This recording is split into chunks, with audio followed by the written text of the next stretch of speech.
थोड़ा डूबूंगा जरूर मगर मैं फिर तैराऊंगा, ए जिंदगी तू देख मैं फिर जीत जाऊंगा। चलिए आगाज कर रहे हैं इस सेट नंबर 2 का फिजिक्स के अंदर। केमिस्ट्री का एक सेट 2025 का, फिजिक्स का एक सेट 2025 का कंप्लीट हो चुका है, प्लेलिस्ट में ऐड है। और इसके साथ साथ आपको शॉर्ट वीडियो के अंदर कुछ महत्वपूर्ण टॉपिकों को भी बताते चल रहे हैं। बस आप लोग थोड़ा सा हमारा साथ दीजिए ताकि ये जो छोटा सा परिवार है, ये छोटा परिवार बेटा एक बड़े परिवार के अंदर बदले, क्योंकि आप लोग ही हमारी ऊर्जा हो। जितना बड़ा परिवार होगा एक नई एनर्जी आएगी, एक नए एनर्जी के साथ आप लोगों के सामने हम बेटा पढ़ाने आएंगे। चलिए अध्ययन कर रहे हैं आज फिजिक्स के सेट नंबर 2 का, जिसका कोड है जेटी। चलिए अध्ययन कर रहे हैं प्रश्न नंबर 1 का। और जैसा कि प्रश्न नंबर 1 में 6 विकल्प दे रखे हैं, पहले इन विकल्पों को पहले उड़ाते हैं। देखिए क्या है, खंड पहले आ, उसके अंदर प्रश्न नंबर 1 में का। यह प्रश्न जो का है यह 2024 के सेट में भी है और 2025 में भी पूछ रखा है। देखो क्या है, दो बिंदु आवेशों के बीच 80 न्यूटन का विद्युत बल कार्य करता है। जब इन्हीं आवेशों को एक परावैद्युत माध्यम में रखते हैं तब विद्युत बल 8 न्यूटन हो जाता है। माध्यम का परावैद्युत होगा। भाई आप लोग एक चीज बताओ, वैद्युत बल किस नियम में भाई? कूलाम के नियम में। किस नियम में भाई? कूलाम के नियम में। क्या बताया? प्रश्न नंबर 1। तो मैं आपसे सबसे पहले यही पूछना चाहेंगे, एक बात बताओ बेटा, कूलाम का नियम किसे कहते हैं? कूलाम का नियम किसे कहते हैं? तो आप बोलोगे सर ये बेटा यहां पर कौन सी यूनिट है? स्थिर वैद्युत की है, इसमें आवेश स्थिर रहते हैं। जब आवेश स्थिर होंगे तो वैद्युत उत्पन्न होगा। लेकिन अगर आवेश बेटा यहां पर क्या है? गतिशील है, तो विद्युत के साथ साथ चुंबकीय क्षेत्र भी उत्पन्न करते हैं। समझना यहां पर आवेश स्थिर है। मैंने बोला भाई दो आवेश ले लो और दो स्थिर बिंदुओं पर रख दो, तो आपने क्या किया? दो आवेश लिए, स्थिर बिंदु ले लिए। मान लिया एक स्थिर बिंदु ए है, दूसरा भी है। इन दोनों स्थिर बिंदुओं पर आपने आवेश रख दिया। एक रखा Q1 और दूसरा रख दिया Q2। कुछ दूरी पर है, तो मैंने मान लिया एक दूसरे से कितनी दूरी पर है? R दूरी पर। ठीक, मैंने पूछा आपसे भाई आवेश आपने कैसी प्रकृति के लिए? आप बोले सर आवेश या तो दोनों धनात्मक ले सकते हैं या दोनों ऋणात्मक ले सकते हैं, या एक धनात्मक या एक ऋणात्मक। और ध्यान रखना जब आवेश कैसे हो? समान समान आवेश एक दूसरे को भाई क्या करते हैं? आप बोलोगे सर प्रतिकर्षण। इनके बीच लगने वाला बल कैसा होगा? प्रतिकर्षण। कैसे भैया? समान सब्जेक्ट वाले टीचर एक दूसरे के क्या होते हैं? प्रतिद्वंदी होते हैं। पता है नहीं पता भाई कि वैसे मैं भाई फिजिक्स का टीचर हूं और जो दूसरा वाला भाई फिजिक्स का टीचर होगा तो मेरी क्या वो भलाई करेगा क्या? या मैं केमिस्ट्री का टीचर हूं, दूसरा केमिस्ट्री का टीचर है, तो भाई वो दूसरा वाला जो केमिस्ट्री का टीचर होगा मेरी क्या भलाई करेगा? नहीं, मेरा प्रतिकर्षण, मेरा विरोध करेगा। क्या करेगा? मेरा विरोध। ठीक है, तो जब मेरा विरोध करेगा तो भैया हम लोगों के बीच में कैसा बल लगेगा? आप बोलो सर समझ गया, प्रतिकर्षण बल लगेगा। और हम बेटा जब विपरीत प्रकार के आवेश हो, विपरीत आवेश, तो विपरीत आवेश आप बोलोगे सर आकर्षण होगा। कैसे? जैसे मैं भाई पढ़ा रहा हूं फिजिक्स और दूसरा वाला भाई अध्यापक कौन है? इंग्लिश का है, तो आप बोलो सर आप लोगों में तो आकर्षण होगा। क्या होगा? आकर्षण। कैसे? कि भाई मैं इंग्लिश के लिए आपके पास बच्चों को भेज रहा हूं, आप सर आप फिजिक्स के लिए बच्चे मेरे पास भेजिए, है ना? तो हम लोगों के बीच में क्या होगा? आकर्षण होगा। ठीक, चलिए तो यहां पर वही कहानी है। अगर ये आवेश समान है तो समान आवेश एक दूसरे को प्रतिकर्षण करेंगे, विपरीत प्रकार के आवेश है तो एक दूसरे को आकर्षण करेंगे। अब परिभाषा क्या होगी? परिभाषा होगी दो स्थिर बिंदु आवेश के बीच, दो स्थिर बिंदु आवेश के बीच लगने वाला आकर्षण या प्रतिकर्षण बल उन दोनों आवेश की मात्राओं के, दोनों आवेश Q1 और Q2, इनकी जो मात्रा इनके गुणनफल के समानुपाती, यही बल दोनों आवेशों के जो बीच की दूरी है, दूरी के वर्ग के व्युत्क्रमानुपाती होता है। दूरी के वर्ग के व्युत्क्रमानुपाती होता है। क्या लिखा? लिखोगे इस नियम के अनुसार, इस नियम के अनुसार दो स्थिर बिंदु आवेश के बीच लगने वाला आकर्षण बल, लगने वाला आकर्षण बल, आकर्षण या प्रतिकर्षण बल, आकर्षण या प्रतिकर्षण बल, प्रतिकर्षण बल उन दोनों आवेशों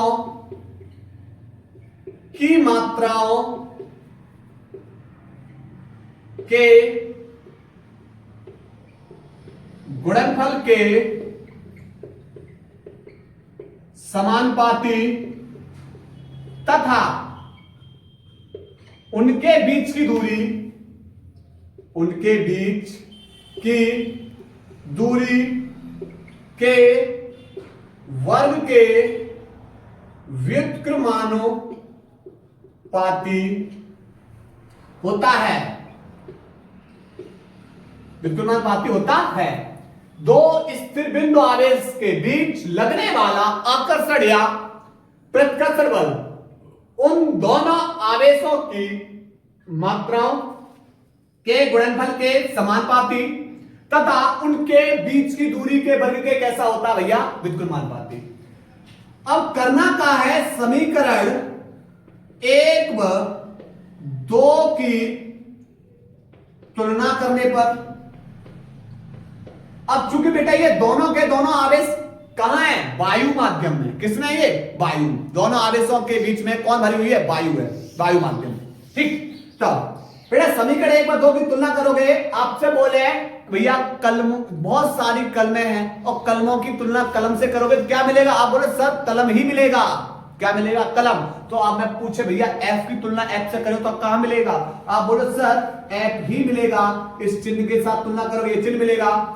अब कॉपी और कलम की तुलना कर दो तो बोलो सर कॉपी भी मिलेगी और कलम भी मिलेगी। चलिए तो यहां पर Q1 Q2 बट्टे R², समानुपाती का चिन्ह हटेगा, बराबर का चिन्ह आएगा, एक नेतांक आएगा, नेतांक हम K लेकर आए हैं, Q1 Q2 बट्टे R²। लेकिन समझना है यहां पर K क्या है, यहां कहानी समझो, K हमारा है समानुपाती नेतांक। K हमारा क्या है, समानुपाती नेतांक, जिसका मान होता है 1/4πε0 और यहां पर इसका मान होता है 9 × 10⁹। मात्रक बेटा इसका हो जाएगा न्यूटन मीटर स्क्वायर प्रति कूलम स्क्वायर। यहां ε0 क्या है, ये भी बेटा क्वेश्चन बहुत बार पूछा गया है। यहां ε0 वायु या निर्वात की वैद्युतशीलता है, जिसका मान होता है 8.85 × 10⁻⁻12 कूलम स्क्वायर प्रति न्यूटन मीटर स्क्वायर। ये बेटा क्वेश्चन आपसे बहुत बार पूछा गया है। तो इस K का मान उठाओ और कहां इस K की जगह लगा दोगे तो F बराबर हो जाएगा, क्या हो जाएगा, K की जगह लगा 1/4πε0 Q1 Q2 बट्टे R²। और भैया बल का मात्रक क्या होता है, तो बल का मात्रक होता है न्यूटन। अगर माध्यम का, अगर दोनों आवेशों के बीच बेटा माध्यम का, दोनों आवेश कहां हो, माध्यम में उपस्थित हो, जिसका परावर्तन K है, तो हम नीचे क्या कर देंगे, K से मल्टीप्लाई नीचे।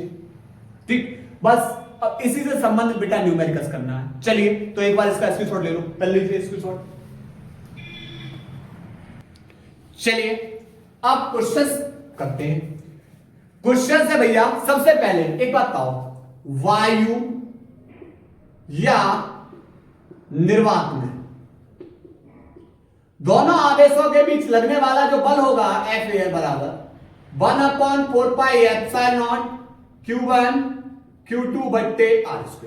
ठीक, और माध्यम में अगर हम देखें जिसका परावर्तन K है तो F, ये माध्यम में बल लग रहा है 1/4πε0, K से भाग कर दो यहां पर Q1 Q2 बट्टे R²। समीकरण 1 और समीकरण नंबर 2। ठीक है, चलिए अब करना क्या है, समीकरण 1/2 कर दे रहे हैं, समीकरण 1/2। तो आप बोल रहे सर जब भाग करेंगे तो एलएचएस एलएचएस का और आरएचएस आरएचएस का।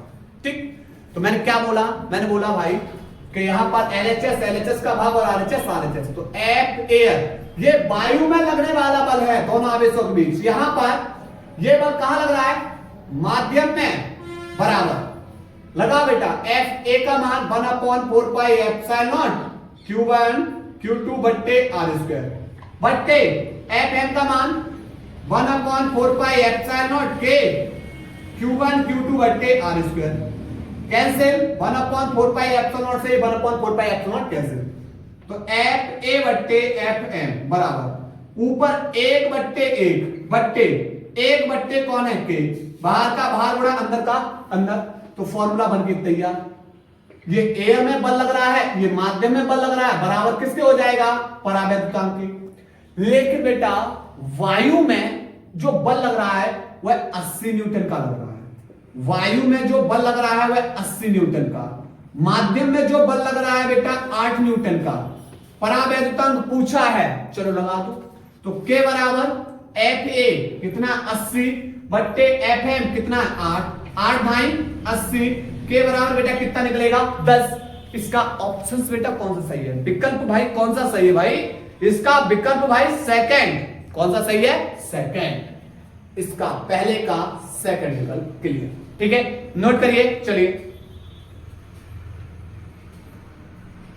के बाद बेटा पहले का ख बोल रहा है निम्न नाभ की प्रक्रिया में एक्स है, एक अवक्रिया दे रखी है, क्या 2He4 प्लस 7N14, तीर के बाद ऑक्सीजन है 8O17 प्लस एक्स, ये एक्स बताना क्या है। ठीक, देखो सबसे पहले यहां पर एक तत्व एक्स है, तत्व क्या है भाई एक्स, इसका भार कहां होगा, भार कहां ले जाते हो आप, बोले सर हेड सिर पे ले जाते हैं, तो भार ऊपर होगा, जिसे बोलते हैं परमाणु द्रव्यमान। क्रम कहां से स्टार्ट होता है, बोलोगे सर नीचे से, तो क्रमांक नीचे होता है। तो आप समझ में आ गया होगा कि भैया ये नीचे है ये परमाणु क्रमांक है, ऊपर है ये परमाणु भार है या परमाणु द्रव्यमान। और हमने आपको सेट 1 के अंदर 346 जेएस में दूसरे क्वेश्चंस के अंदर आपको पढ़ाया है समस्थानिक संभारिक, ये बेटा आपको पूर्ण रूप से डिटेल में पढ़ाया है। तो आप लोग एक एक सेट को मेहनत के साथ करिए ताकि आपका कोई भी प्रश्न बेटा डाउट में ना रहे। तो आप लोग बेटा समस्थानिक संभारिक समन्यूट्रॉनिक वहां से क्वेश्चंस को कंप्लीट करो, कोई क्वेश्चन बाहर नहीं जाएगा, फिजिक्स में बड़ा इंटरेस्ट आएगा, नो टेंशन हो गए, मेहनत करिए हमारे साथ। चलिए देखो 2He4 प्लस 7N14, तीर के बाद ऑक्सीजन 8 यहां पर 70 प्लस। अब सुनो यहां पर बेटा यहां पर देखो 7 और 2 9 परमाणु क्रमांक था, योग दोनों का योग 9 हो गया था, लेकिन 8 भार हुए बचा 1, तो 1 एक्स परमाणु क्रमांक 1 वो एक्स के पास। 14 और 4 बेटा 18 परमाणु भार है, लेकिन 17 भार हुआ बेटा बचा कितना 1। तो आप बोलोगे कि सर यहां पर एक तो ये हाइड्रोजन का समस्थानिक होता है, और हाइड्रोजन का समस्थानिक है तो ये बेटा कौन होगा, प्रोटॉन। कौन होगा, प्रोटॉन। अगर यहां न्यूट्रॉन होता, कौन होता, न्यूट्रॉन, तो न्यूट्रॉन पे उदासीन चार्ज होता। न्यूट्रॉन कैसा होता, न्यूट्रॉन भाई होता कैसा चार्ज, 0 चार्ज। ठीक है, इलेक्ट्रॉन होता तो कैसा होता, माइनस। ठीक है, तो इसका विकल्प भाई कौन सा सही है, इसका विकल्प भाई पहला सही है, नोट करिएगा। इसके बाद बेटा पहले का ग प्रश्न बोल रहा है हाइड्रोजन परमाणु की 2 उत्तरोत्तर कक्षाओं में इलेक्ट्रॉन के कोणीय संवेग में अंतर होता है। तो भैया कोणीय संवेग में कितना अंतर होता है, तो कोणीय संवेग में जो अंतर होता है, कोणीय संवेग बराबर कितना होगा, h/2π। कितना अंतर होगा, h/2π। h क्या है यहां पर, h होगा यहां प्लांक नेतांक, जिसका मान होता है 6.6 गुणा 10⁻⁻⁴ जूल सेकंड। ठीक है, इसके बाद बेटा अगला प्रश्न क्या है? अगला प्रश्न बोल रहा है अल्फा कण के प्रकीर्णन के रदरफोर्ड प्रयोग में जिस बल के कारण अल्फा कण प्रकीर्णित होते हैं वह बल। देखो, हमने आपको बेटा पूरा डिटेल में प्रश्न पढ़ाया हुआ था कि जो अल्फा कण होते हैं ये कैसे होते हैं? धनावेश होते हैं, धनावेशित होते हैं। जब आपको हमने बेटा रदरफोर्ड का परमाणु मॉडल पढ़ाया था तो कुछ अल्फा कण तो बेटा क्या हो रहे थे? सीधे निकल रहे थे, आर पार निकल रहे थे। ठीक है, कुछ अल्फा कण छोटे छोटे कोणों पर क्या हो रहे थे? विक्षेपित हो रहे थे। ठीक, और कुछ अल्फा कण 90 अंश से अधिक कोण पर क्या हो रहे थे? विक्षेपित। ये तभी विक्षेपित हो सकते हैं जब बेटा यहां पर क्या हो? इस पर धनावेश हो, इसके केंद्र पर क्या उपस्थित हो? इसके अंदर धनावेश। अर्थात अल्फा कण कब विक्षेपित हो सकते हैं? कब ये बेटा दूर दूर जा सकते हैं? इनके बीच में तब प्रतिकर्षण बल लगेगा जब इसके अंदर बेटा कौन उपस्थित होगा? धनावेश। तो यही बताया था कि भैया इस परमाणु के अंदर जो धनावेश है वह अति सूक्ष्म केंद्र पर स्थित है, जिसे क्या बोला गया था? नाभिक बोला गया था। तो यहां पर बेटा एक चीज बताओ, इस नाभिक पर भी धनावेश, अल्फा कण पे भी धनावेश, तो इनके बीच में बल लगेगा किस नियम से? कूलामी नियम से। किस नियम से भाई? कूलामी नियम से। तो यहां पर बेटा क्या हो जाएगा? कूलामी नियम से। ठीक है, तो यहां पर बल बेटा कौन लगेगा? कूलामी नियम से बल लगेगा। ठीक है, अर्थात बेटा इसका विकल्प कौन सा है? इसका विकल्प बेटा दूसरा सही है, और इसका विकल्प पहले का घा का विकल्प बेटा कौन सा सही है? इसका पहला सही है। ठीक, नोट करिए बेटा, ग और घा को नोट करिएगा भाई। इसके बाद बेटा प्रश्न नंबर पहले का ड़। पहले का ड़ प्रश्न बोल रहा है भाई, विद्युत चुंबकीय विकिरण स्पेक्ट्रम में परावैंगनी विकिरण की आवृत्ति परास है बेटा 3 गुणा 10 की पावर 14 से 3 गुणा 10 की पावर 14 से 3 गुणा 10 की पावर 16 हर्ट्ज तक। ठीक है, ये इसकी बेटा रेंज हो जाएगी। इसका विकल्प कौन सा सही है? इसका बेटा विकल्प तीसरा। उसके बाद बेटा प्रश्न नंबर च समझो। च प्रश्न क्या बोल रहा है? सूर्य पृथ्वी की सतह पर 0.5 अंश का कोण बनाता है। इसका प्रतिबिंब 50 सेंटीमीटर फोकस दूरी वाले उत्तल लेंस से बनाया जाता है। प्रतिबिंब का व्यास पूछा है भैया, प्रतिबिंब का क्या पूछा? व्यास। चलिए समझते हैं। यह हमारा एक उत्तल लेंस है। ठीक, यह हमारा क्या हो गया भाई? उत्तल लेंस। ठीक, अब सूर्य से किरणें आ रही भाई, अनंत से आ रही होंगी, तो यहां पर ये इसका प्रकाश केंद्र, जो किरण बेटा प्रकाशित केंद्र से होकर जाएगी वह बिना विचलित हुए कैसी हो जाती है? अपवर्तन के पश्चात सीधी निकल जाती है ऐसे। दूसरी किरण बेटा अनंत से मंगा रहे हैं, 2 किरणें बेटा ये अनंत से आ रही है। ठीक, और अपवर्तन के पश्चात बेटा कुछ इस तरीके से, जहां पर ये काटेंगी वहीं पर क्या बनेगा? इसका प्रतिबिंब। जहां पर काटेंगी वहीं पर क्या बन जाएगा? इसका प्रतिबिंब। आपको बेटा यही प्रतिबिंब इसी का क्या पूछा है? व्यास पूछा है। क्या पूछा है? इसका व्यास। ठीक, अच्छा एक होता है बेटा कि मुख्य अक्ष के समांतर जब किरणें डालेंगे, मुख्य अक्ष के जब किरणें समांतर डालते हैं तो फोकस पर एकत्रित होती हैं। अपवर्तन के पश्चात कहां पर? फोकस पे एकत्रित होगी। लेकिन बेटा यहां पर ये अनंत से किरणें आ रही हैं, मुख्य अक्ष के समांतर नहीं है। कहां से आ रही? अनंत से आ रही हैं। किरणें समांतर हैं लेकिन मुख्य अक्ष के समांतर नहीं है। जहां पर एकत्रित होगी वहीं पर क्या बनाएंगे? अपना फोकस। तो ये बेटा ये हो जाएगी इसकी फोकस दूरी। ठीक, मान लिया यह कोण बेटा अल्फा है, तो सम्मुख कोण बराबर होते हैं, तो ये भी कोण कितना हो जाएगा? अल्फा। ठीक, तो यहां पर बेटा यही अल्फा आपको दे रखा है, अल्फा बराबर 0.5 अंश। ठीक, उसके बाद यहां पर ये तो कोण दे रखा है। अब उसके बाद बोल रहा है भाई इस प्रतिबिंब का 50 सेंटीमीटर फोकस दूरी का व्यास, यानी बेटा ये जो फोकस दूरी है एफ बराबर वो कितना दे रखा है? वो दे रखा है भाई कितना? 50 सेंटीमीटर। ठीक है, इसी का व्यास पूछा है। कैसे निकालो भाई? ट्रायंगल लगा दो। tan थीटा के सामने वाली भुजा बेटा कौन होते हैं? आप बोले सर लंब होता है। ये 90 से 90 के सामने वाली भुजा ये कर्ण होती है, तो बचेगा कौन? आधार। तो यही तो बेटा फोकस, जहां किरणें एकत्रित हो रही हैं वो फोकस। ठीक है, तो जहां पर किरणें एकत्रित हो रही वो फोकस, और यहां से प्रकाशित केंद्र से और फोकस तक की दूरी क्या बन जाएगी, फोकस दूरी। ठीक, चलिए तो tan थीटा बराबर क्या होता है, tan थीटा बराबर होता है लंब बट्टे आधार। tan थीटा की जगह बेटा कोण कौन सा, अल्फा, बराबर लंब, लंब वाली भुजा बेटा, लंब यही डी तो निकालना है, बट्टे आधार, आधार बेटा कितना, आधार ये रहा, कौन है, फोकस, फोकस दूरी है। ठीक, तो tan अल्फा का मान बेटा, अल्फा का मान 0.5 बराबर डी निकालना है, बट्टे फोकस दूरी बेटा कितनी है, 50 सेंटीमीटर। ठीक, देखो लेकिन सूक्ष्म स्थिति में, सूक्ष्म स्थिति में जो tan थीटा होता है वह लगभग बराबर किसके हो जाता है, थीटा के, सूक्ष्म स्थिति में, क्योंकि tan 0 का मान 0।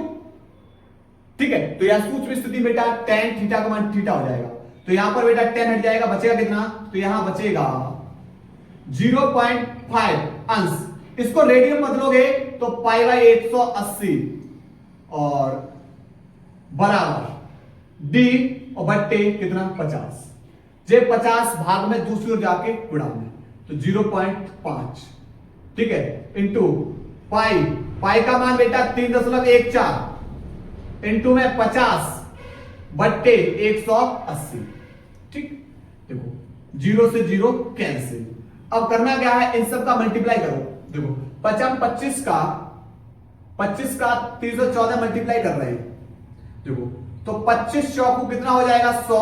ठीक, 25 एकम 25 और 10 35, 25 दिया 75 और 3 78, कितने अंक बाद दशमलव है, दशमलव बेटा यहां पर हो जाएगा 2 और 1 3 अंक बाद दशमलव।